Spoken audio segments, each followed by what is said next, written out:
replacing two very good players for you, Julia Bates and Taylor Goodness. What's that going to be like for you? You know, coaches go through these kind of things every year, and every year the coaches, as a, you know, our general thoughts are that they're impossible to replace. But really, everybody's replaceable. I'm replaceable. They're going to replace me sometime soon. So there are a ton of people on our team who I think can take those two jobs, okay? I don't know that there's Taylor Goodness out there, and I don't know that there's Julia Bates out there, but I don't want them. They did their time, and they contributed, so I want somebody else. I have setters who I think can step in, and I have hitters that I think are going to compete for Taylor's spot. So while I do miss them, you know, having a setter for 5 years on campus is very comforting for a coach. The people who are competing for those positions are going to do just fine. So as much as I say I miss them more as people than I do as the volleyball players, because we'll replace them on the court. Is every season a new season for you, as in going into that first day of practice, you have no idea who your starters are going to be? You know, coaches will tell you that because it's the right thing to say. I know probably half of the players who are going to play on the team. You know, there are just some constant that you want, and you build your team around that core, and as you lose a Taylor and a Julia, you want that core to be replaced by people just behind her. So that core is there. But beyond those 3 people, 4 people that we have to start with, it's a tremendous amount of flexibility this year, which, you know, in terms of the level of competition in preseason, I think it should be a terrific preseason, and you know, the opportunities that players will have to see which one actually takes advantage of that opportunity and runs with it and gets yourself on the court. You know, anybody that knows me knows that I don't run them in and out very much. Once I kind of get who I want, I feel like there's a certain value in continuity and having them learn how the person next to them is going to react. And so I like to leave them out there. So the competition should be hard, and everybody's got chances out there. So it should be really nice. Again, the season is just around the corner, and I know you have a million things running through your head, but when you even maybe start to think about the season, maybe just the first few games, what are kind of your thoughts on things you want to accomplish this season, or what you're expecting out of this? You know, you asked if this is season. Every season is completely different, okay? And so the goals, while they remain the same, how you achieve them is different every year. And so for the way our team, with Caitlin being here for now 9 years, so, you know, we try to make small goals on daily basis that you can achieve, that if you take care of those small tasks, will contribute to success in the long run. And so those kind of things and how we approach the game in terms of handling the little things that we can take care of when the ball is on our side, those are the things that we'll focus on.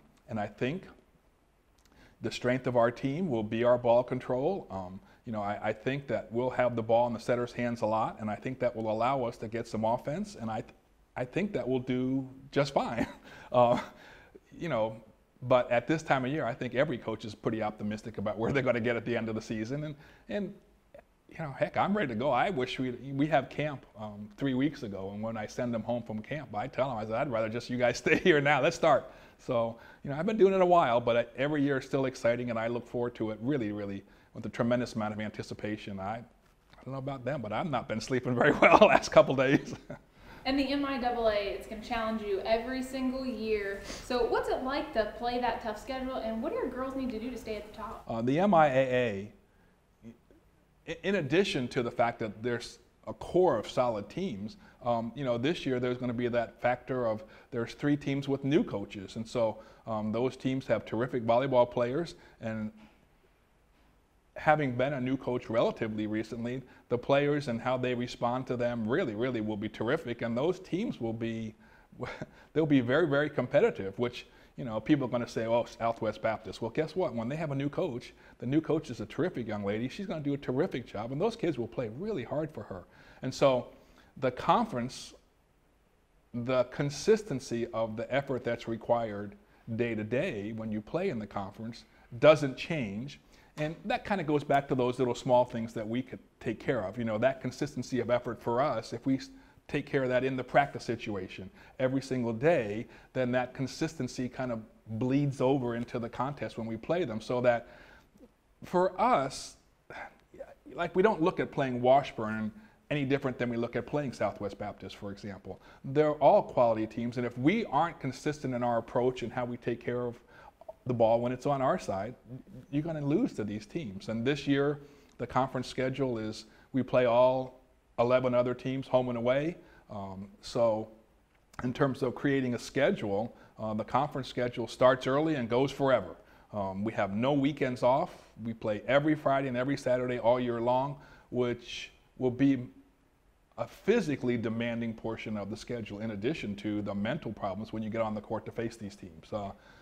The nice thing about that is we have 11 home games in the conference, so that's kind of fun. I mean, I don't know the last time we had 11 home games, without having some kind of a postseason tournament or anything like that. There is no postseason tournament, so the players know, well, if they don't know, they will shortly learn that the very first contest in the conference has tremendous importance in the giant scope of things. Besides the conference being very tough, our region is unbelievably difficult. And so the importance of the conference in the region is unbelievably dramatic. And so those kind of things, if you let yourself be overwhelmed by that, then perhaps you're in the wrong business, because you have to anticipate that, you have to look forward to that, and that challenge is, I don't know, that's what drives coaches, I think, and players that gravitate to your team, I think, like that challenge. So for us, we only had 2 free weekends, and we're going to go to Tampa the first weekend and play the team that lost in the national championship last year, and other good teams, and then in our region. And then in the second weekend, we're going to Colorado.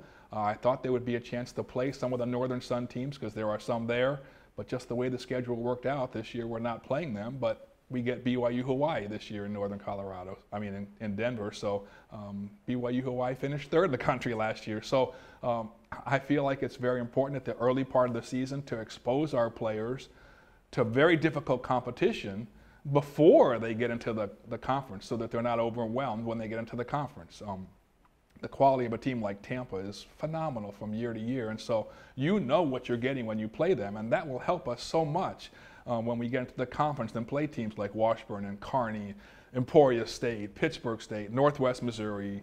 Central Oklahoma is going to be a terrific team this year. So I think playing Tampa is a benefit. It'll be a challenge, but again, you have to want challenges as a coach, and at this time of year, everybody wants the challenges. You can ask me this question 3 months from now, and who knows how I'll answer it.